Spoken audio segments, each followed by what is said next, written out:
Well, with one of the greatest sporting events having come to South Africa and gone, undoubtedly the sums are now going to start being done in terms of how much it's all really been worth. And one of the sectors that's certainly going to be clocking in terms of money raked in is the bookies industry. And joining us now to take a look at just some of the bets that occurred during the World Cup, Brent Graham of Good for the Game joins us live in studio. Brent, thanks so much for joining us. Well, most bookmakers, one would assume, sitting pretty happy at the moment with most of the firm favourites being knocked out of the picture pretty early on. Safe to say the World Cup exceeded most bookmakers' expectations. It certainly did. Bookmakers very, very happy with turnover, and I can tell you very, very happy with the way the tournament played out as well. And if you can't get hold of your bookmaker today, there's a good chance they're off on an overseas holiday somewhere. Because generally speaking, the bookmakers did very, very well out of this World Cup. Let's actually quantify that here, because I was looking at this headline in the Sunday Times yesterday. Local bookies crack up 1.5 billion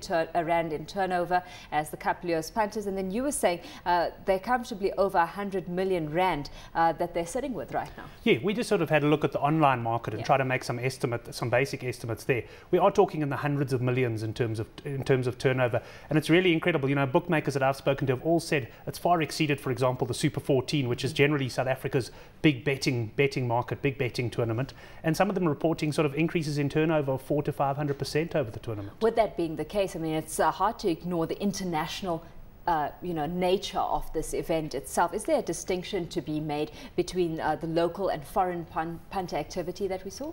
There is, in the sense that, you know, you often find patriotic betting taking place. If we have to have a look at the UK, for example, which is a massive sports betting industry, lots of patriotic money going on. England there, for example. So when England were knocked out of the World Cup, bookies, they're absolutely celebrating.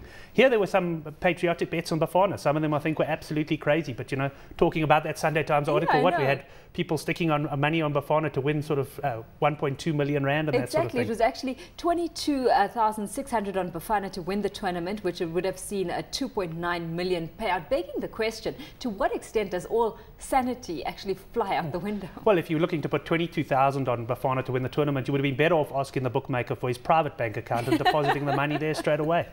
Well, let's take a look then at some of the bets that took place yesterday. I mean, the big event, Netherlands versus Spain. What kind of odds were we looking at? Well, the Spain actually started favourite, and you know, when you look at a game like this, you have 90-minute betting and then to lift the cup. In other words, the whistle goes at 90 minutes, certain betting markets are settled there and then. Spain were just over even money at 11 to 10 to actually lift the cup in 90 minutes. You could get about 2 to 1, 22 to 10 the draw, and Holland were the outsiders at around 3 to 1. What a lot of people wanted to do was take the whole extra time scenario out. Spain were 5 to 10 favourites, and Holland were the underdogs at 15 to 10. You could also bet on all sorts of different markets. Who would score the first goal? The correct score of 0-0, which was trading at about the 7 to 1 mark if you did fancy the 0-0 draw. Well, interesting that you made note that a lot of interest and account openings were around Paul the Octopus's picks.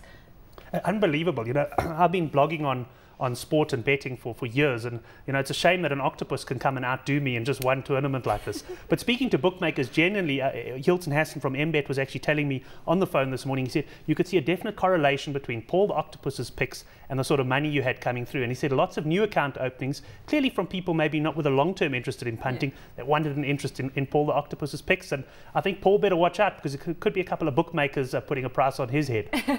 So now with the World Cup out of the way, I mean, what's next year? It would probably be, you know, the Durban July, which has been pushed out quite a bit now, hasn't it? Well, the Durban July, in a way, I suppose, a victim of the World Cup. Because of the World Cup, the Durban July could not take its regular spot on the first Saturday of July. It's now on the 31st of July. But I think it's actually good for the Durban July, because it doesn't clash with the World Cup. Everyone's got that sort of feeling they either want to make money back from the bookmakers, or they've just got that feel-good feeling from the World Cup. And it's a good couple of weeks to market it now. And that's going to be very, very exciting. And a lot of early money already changing hands there.